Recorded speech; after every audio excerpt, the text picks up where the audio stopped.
footing in that power. And every time, even if you make it to it, you're going to be compromised with people reminding you of that issue. And the stress on your body of having to ignore those people and work on your craft. It's insane.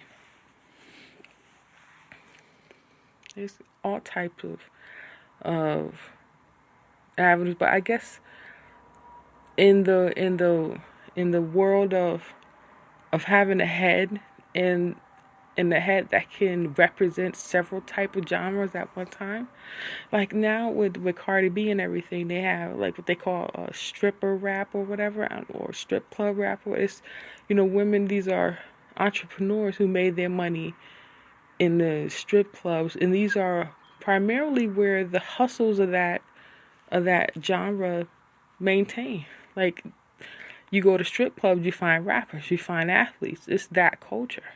And now you have rappers who were strippers and they come in, like E.E.V came in on that tip too. I think not as much as Cardi B, but she was there a little bit. And then from that stripper rapper, you can, put other categories under her. And not that these new rappers were strippers, but they may have had some type of street life and they fit better under that genre than anywhere else.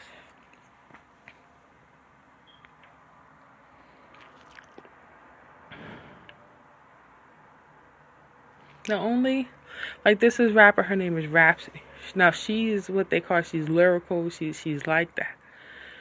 There's two rappers who came from the 80s and 90s that remind me of Rhapsody, and of course that's MC Lyte and Queen Latifah. Now, if they did a versus, it's easy to see, you'll know that is lyric versus lyric, because both Queen Latifah and MC Lyte, they respect ladies first, baggy clothes. It was just about the skills before anything else. In trying to be that upfront and confrontational with your words, just in your wordplay, you're being confrontational. That's unheard of without being sexual. Because in the next round floor up, you will have like a Little Kim and a Foxy Brown, and that was like lyrics on sex. And then it was just skills again, and then you would just have people, they were just full-blown sex addicts that was rapping afterward. And then it was the sex first, and then the rap. And then we're just, where do you fit in? Where is your go-to? Who are you most comfortable listening to? Like, for me, I can bounce from, I was really into Foxy Brown when I was younger, and then I got more back into, then I was into E.E.V, and then I'm kind of back now into Queen Latifah again.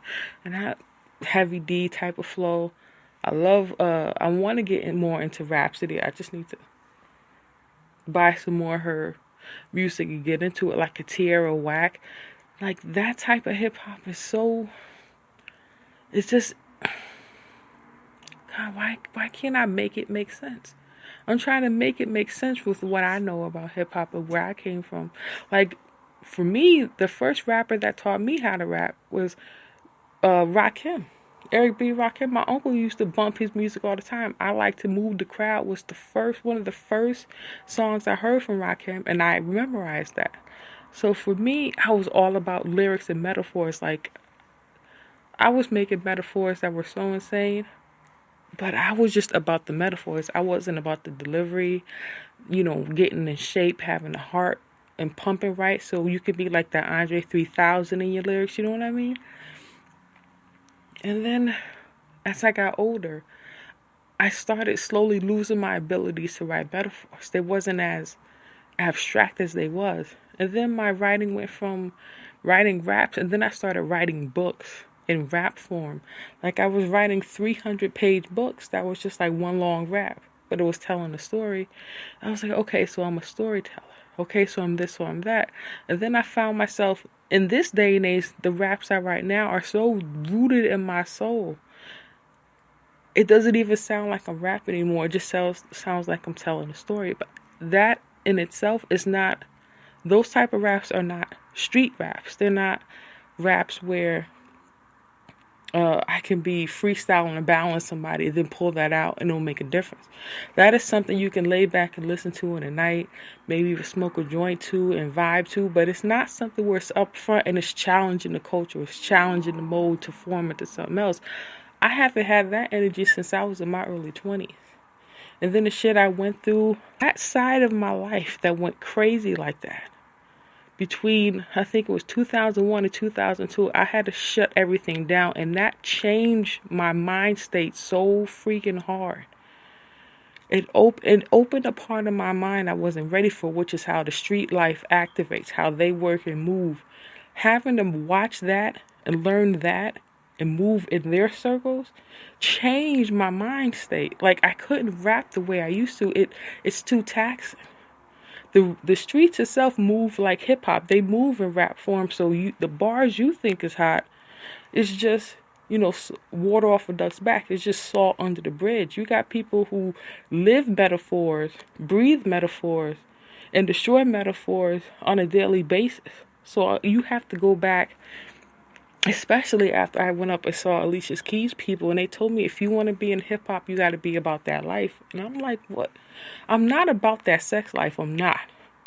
I could tell you somebody who's learned from experience, who's rose and fall very quickly, that I'm not about that life. But the life I am about takes a long time to become. Like, trying to be about hip hop that way and about poetry and artistry, it's like a fine wine. You have to let it age. You have to go through things. You got to bottom out a little bit. You got to fill yourself out. You got to bloat a little bit. You got to catch something, let it go. And then you kind of feel yourself into a rhythm. But by this time, you've kind of expired in the age of hip hop.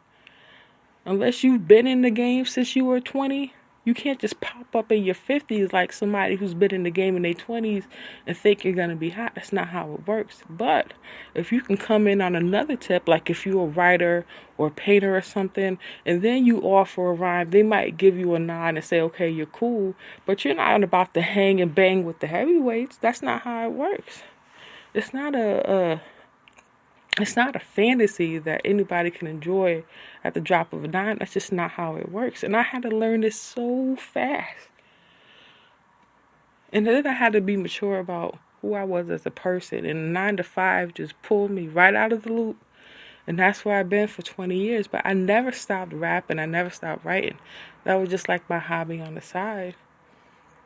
But now when I turn back and look, it's my rhymes I go to when I need comfortability, because I don't have representation in the game like that.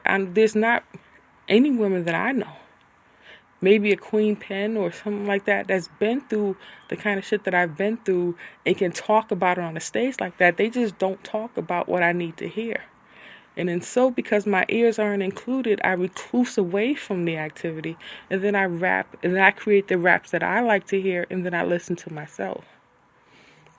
I don't know if that makes sense, but that's who I am at the end of the day. And I've been celibate for 20 years for a reason. My mom thinks I'm crazy if I keep saying that word, but I say it because that's who I am. That's my truth. That's Big East from the top to the bottom. There's nobody else that walks in my shoes. They walk in my favor, but believe me, they don't walk in my shoes. That's just how it is. Hi, love. I've been talking forever, but I need to get some sleep. Happy holidays. I love you. Please stay safe. Don't get too drunk. Open your presents and think of me. And hopefully I'll get back to you. See you when I see you. Talk to you later. As much as I thought I could plan a podcast, that is not going to happen. I do not have the mindset to sit here.